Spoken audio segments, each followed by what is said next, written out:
Hey guys, it's your favorite gold miner, prospector, and geologist, Jeff Williams, and today I'm going to teach you how to file a claim the fast and easy way. Now, when filing a claim, there's basically 8 steps that you need to follow so that you can file your own placer or lode claim, and they're really easy. Now, keep in mind that this is only going to be for the western part of the United States. First thing you got to do is you got to find an area of interest that you want to go out and prospect on, and an important part of that is the land has to be open for mineral entry. That's really important. Now, most guys like myself, we like to do the research first to make sure the land's even available before we start prospecting. That way, we're not stepping on anybody's toes, we're not on private property, and that way we're not wasting our time trying to sample and find gold deposits on land that you can't even claim on. Now, one of the sites that I really like, and you hear me talking about it all the time, is mylandmatters.org. They update twice a month, and they're directly connected with BLM's LR2000. Now, I did a video not too long ago on how to navigate through mylandmatters.org. Very comprehensible, and I want you to check it out. I'm going to leave a link here, and I'll leave a link down below in the description. Go ahead and watch that. It'll give you a very good understanding of how to use that site properly so you can find land to go out and try to stake your own claim. So now that you've found some land that you can actually go to and prospect, and all that means is that you're going to go out in the field and you're going to prospect and you're going to look for traces of whatever mineral you're looking for, which is usually gold or silver, and you found something that you really like. Now it's time to stake a claim on it. Now you got to figure out, is this going to be a placer claim or is this a lode claim?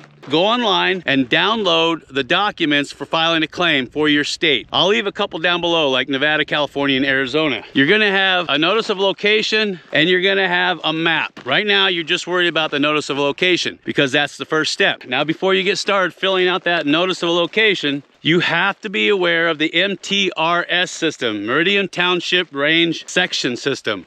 Basically, it's the public land survey system in a nutshell, and it's going to help you figure out exactly where you're at on any map here in the western United States. So you fill out your notice of location, and for sake of argument, we're just going to go with a 20-acre claim. Doesn't matter if it's placer or lode, just 20 acres for now. So now that you got your notice of location filled out, it's time to get boots on the ground and actually stake out your claim. Now, you can use sites like MineCache to help figure out the exact locations or the coordinates of where you want to put your claim post, or you can use the GPS systems that are on your phone, or if you're really fancy, you can go out to the Bass Pro Shop and get yourself one of those Garmins, and it'll tell you exactly where to go. But either way, you're going to need to know how to survey that land before you get out there so you know exactly where to put your posts. Instead of digging your holes out here, highly recommend getting one of these guys right here. They sell them in electric or gas. Get the electric version because it's not as jerky as the gas powered one. That thing is torquey as heck. If you catch a rock with that, whoo, it'll rip your arm right out of the socket. I like getting an electric one. It's a little bit more forgiving. And of course, you're probably going to need a generator to go with it. So I recommend getting one of these Predators. It's basically one of the Honda knockoffs. It's got an inverter in it. It's super, super quiet. It's light. And I guarantee you're probably going to be using it in other applications, not just out here drilling holes out in the desert. You can get them from Harbor Freight, one of my favorite places, for about 600 bucks. And make sure you follow instructions on startup. It's very important. And the neat thing about these units is that you can get multiple units and link them up if you want to power bigger items, like say you're out camping in your motorhome or RV and you want to power an AC unit. This thing will do it if you link them all up. Oh, that's only when it's cold. You hear how quiet that is?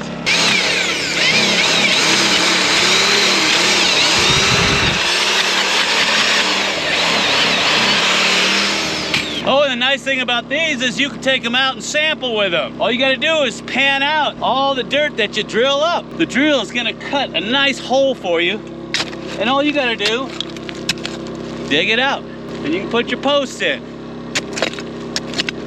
You're gonna go ahead and get your location notice that you downloaded online, and you're gonna put it on the location monument. And in this case, on our placer claim, it's in the southwest corner. I take my paperwork and I fold it up and I put it inside a container that's attached to the location monument itself. Now, there's all different ways that you can attach to this post. I've seen a lot of guys put glass jars on the side, or we used to put plastic pill bottles on the side, but we underestimated the power of that sun. That sun just tore it apart in 2 years. So what I do now is I recommend getting some PVC tubing and you'll glue a cap on one end, and then the other cap comes off. Then you just drill it into the side of the post. See how I can swivel that? And then that way, it's easy for me just to roll this up like a little tiny burrito and stick it in there, then put the cap back on like such. Make sure you have a copy of this thing, okay? And then after you get that done, you got 60 days to go to the county recorder's office and get it filed with the county and get it back here to your location monument. When you go to the county recorder's office, you're gonna get a copy of your location notice and your mining claim map. It's very important you fill out that mining claim map properly. I think Arizona's got the easiest one because they've already got all the quarter sections filled out for you. So you're gonna take both documents to the county recorder's office. You got 60 days to do that after you put these posts in. Go to the county recorder's office, give them your paperwork, ask for copies, and have them put that stamp on there. They'll stamp it, scan it in the system, and they'll give you copies. Once you're done doing that, you're gonna come back out to your claim, go to your location monument, pull out your original location notice. You're gonna fold these both up, stuff it in there, seal it up. Now you got 90 days after filing with the county to file with BLM. Now I know, sounds complicated, but after a while you get used to it. So you take the copy of your location notice and your map and you send it in to BLM's home office for your state. In Arizona, it's in Phoenix. So I'm gonna send this in with a whole bunch of money. Remember, it's $165 per 20-acre claim, whether it's load or placer, doesn't matter. And if it's your first time filing, there's gonna be filing fees attached to that. So it's gonna be more like about $235 to $250. They'll send it back to you and it'll have a blue stamp on it, this time from the federal government. That number is your mining claim number. That's very important. You can put it on all your little notices out here to let people know this is a registered federal mining claim. Go back to your claim, take the paperwork out that has just the county recorder stamp on it, pull that out, get the one that has both the county and the federal government stamp on it, roll that up, put it in there, and now you own a claim through the federal government, okay? Trust me, after you do this a couple times, it gets really, really easy, and there's ways that you can streamline it. I'm sure you'll figure that out. Now, keep in mind, you're gonna have to pay the federal government every year, BLM, to hold on to these claims, okay? So don't think it's just a one-time filing fee. You don't have to file with the county again, just BLM every year. And you got up till September 1st to do that. You should know that by now. If you let it lapse past September 1st, your claims are no longer valid. So make sure that you get your filing fees in before September 1st, okay? I usually like to put them in a month in advance. Now keep in mind when you're filing claims that placer claims are different in size than load claims. Not by much, but it's important when you're filing your claim paperwork that those measurements are the proper measurements, or not only is the county gonna reject it, BLM's gonna reject it too. Placer claims are 1320 long by 660 wide, and load claims are 1500 feet long by 600 feet wide.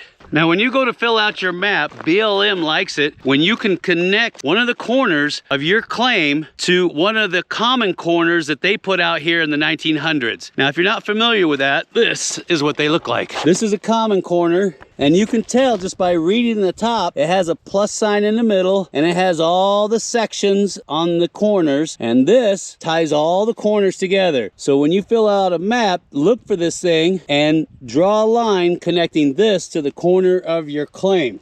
Looks like somebody filed a whole bunch of claims out here. All right, here's a good example of a mining claim map for Arizona. Makes it real easy to fill out. You can file your claims either longwise or side to side. Here's another good example. Make sure when you fill them out that you show where your location monument is.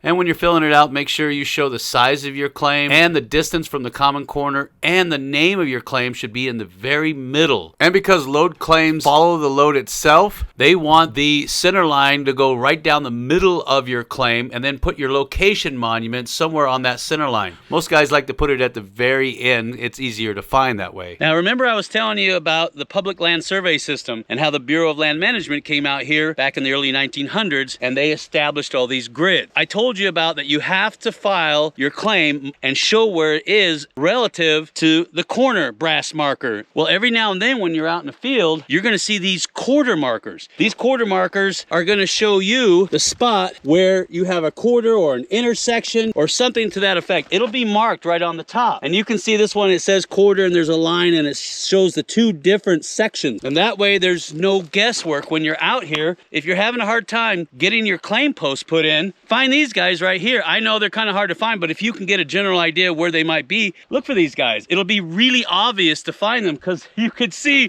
where everybody else has been marking their claims off of them. This one was filed back in 1961.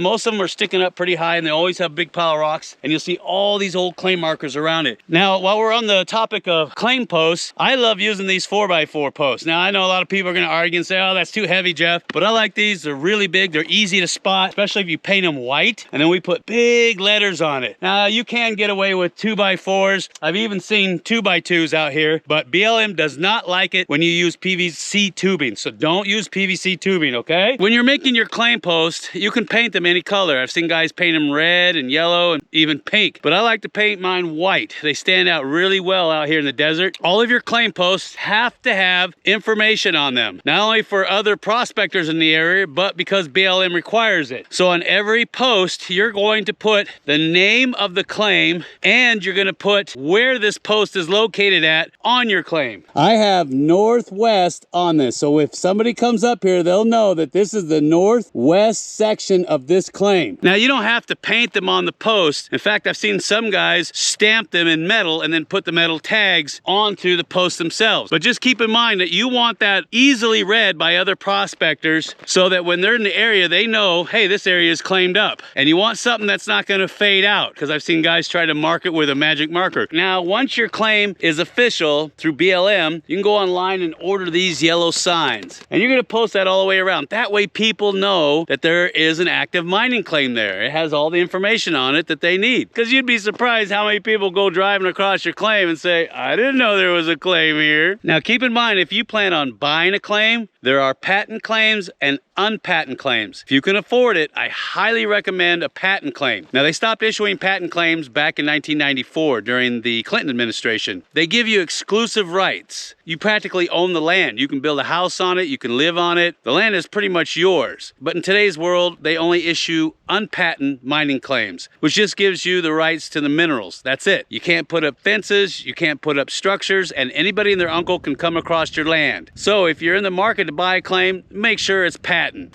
Now, I'm going to try to answer some common questions that a lot of people have when they're out filing mining claims, especially unpatented mining claims. And one of those questions is, Jeff, if I have an unpatented mining claim, can I live out of my mining claim? And the answer is yeah, you can. But keep in mind, that's only going to be for 14 days. Then you have to leave. You can file for an occupancy permit, but in order to do that, you have to file with BLM a notice of intent, a plan of operation, and you got to put up a bond. So you're going to be working really close with them. And bonds usually start off between $2,000 to $3,000. Can I use heavy equipment on my claim, like a backhoe or something like that? If you're filed under casual use, which most people are who have a small mining claim, you're going to have to file a plan of operation, a notice of intent, and you're going to have to put up a bond.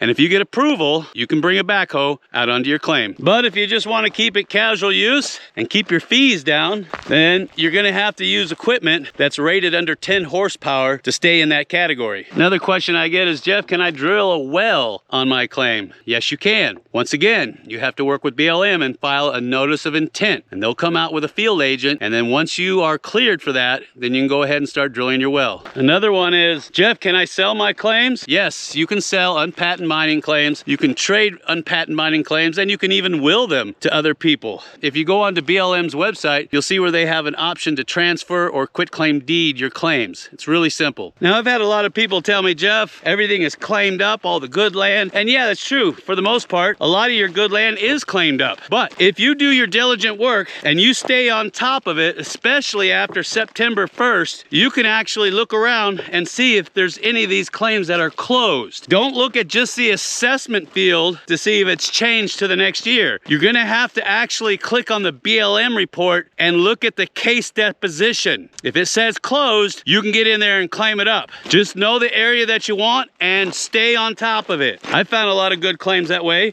and so have a lot of people that I know. And yes, there's still a lot of gold out there, more than you would think. And for all the naysayers out there that say there's no more gold, I personally have had friends find rich veins mere inches under the surface that assayed at over 10 ounces per ton. Now, if you got anything out of this video at all, smash the like button. And if you're not subscribed, go ahead and subscribe. And if you want to see more videos on finding incredibly rich gold veins, go ahead and watch this video right here. And I'll see you on the next video.